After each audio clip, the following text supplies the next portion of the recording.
Alors, ce matin, on a pris le temps d'abord de se présenter pour rencontrer l'ensemble des DTS, des directeurs techniques régionaux également, que j'ai réunis déjà hier. Mais ce premier temps, ça a été une présentation des grandes orientations du projet de la DTN, parce qu'il était important pour moi qu'il soit aussi compris par l'ensemble des entraîneurs et des DTS, parce que ce projet, je souhaite que ça soit aussi le leur. Donc j'ai déjà eu ce matin un échange très riche. Voilà, j'ai noté plein d'idées qui vont venir consolider un petit peu le projet qu'on a initié.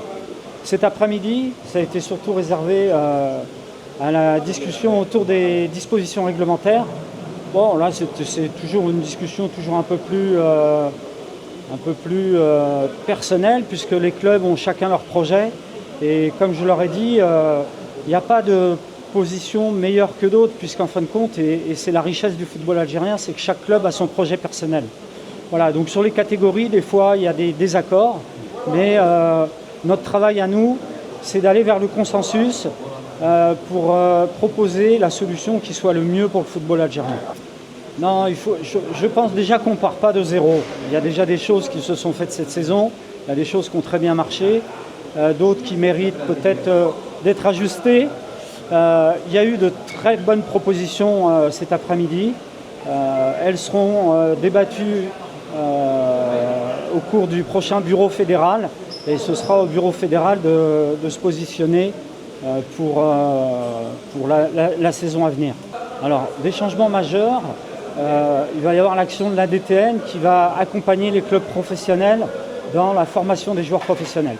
C'est le travail des clubs professionnels que de se soucier de former leurs joueurs de demain. Donc la DTN va créer de nouvelles formations d'entraîneurs en direction du haut niveau.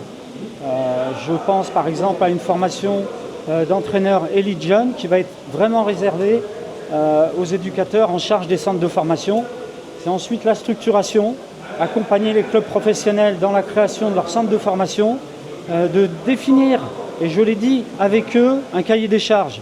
Moi, l'objectif, c'est pas qu'on impose des choses aux clubs professionnels, c'est qu'on fasse les choses ensemble pour les faire grandir.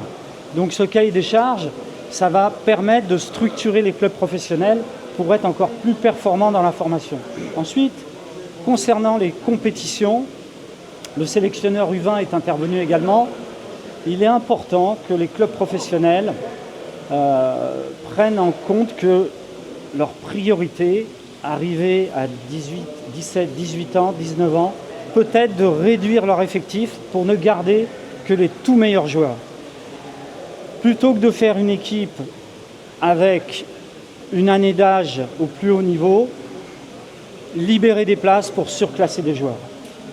Surclasser les joueurs qui, pour les entraîneurs, sont ceux qui ont un vrai avenir professionnel. Et peut-être que certains de nos joueurs dans ces clubs doivent repasser par le football amateur, jouer dans le football senior pour peut-être revenir ensuite. Alors il y a eu une discussion aussi effectivement sur ce sujet. Alors bon, c'est une discussion que je prends en cours parce que bon, je suis arrivé le 1er février, mais pour autant je m'y suis déjà intéressé. On a des statistiques sur les temps de jeu des joueurs étrangers qui m'ont surpris. Je me suis même dit il y a dû certainement y avoir une erreur. Ben non, c'est assez incroyable que ces joueurs-là ont très peu de temps de jeu. Et le secrétaire général a identifié aussi le fait qu'aucun d'entre eux, ou pratiquement aucun d'entre eux, n'est appelé en sélection nationale, n'est pas international. Donc on se demande effectivement si on a intérêt à garder ce nombre de joueurs étrangers. Je pense qu'au regard des statistiques, il faut prendre déjà une première décision, c'est de réduire et de revenir peut-être à 4 joueurs pour la saison prochaine. Voilà, avec une permission de laisser à 5 pour ce qui est en cours, mais simplement de porter 4 joueurs sur la feuille de match. On refera un constat pour prendre peut-être une autre décision la saison prochaine. Alors, ça aussi, c'est un point que j'ai déjà évoqué dans le sens où je vais là beaucoup me déplacer, aller dans les clubs. Je vais aller dans les clubs, je vais voir comment les choses sont organisées. Je veux découvrir les installations sportives. Mais je viens d'une région l'Île-de-France où le problème de terrain est un réel problème. C'est la région en France qui a le moins d'installations sportives au regard du nombre d'habitants. Et pour autant, on a des clubs à 1800 licenciés là-bas qui ont 2 terrains et demi, 3 terrains et qui obtiennent d'excellents résultats qui sont au niveau national.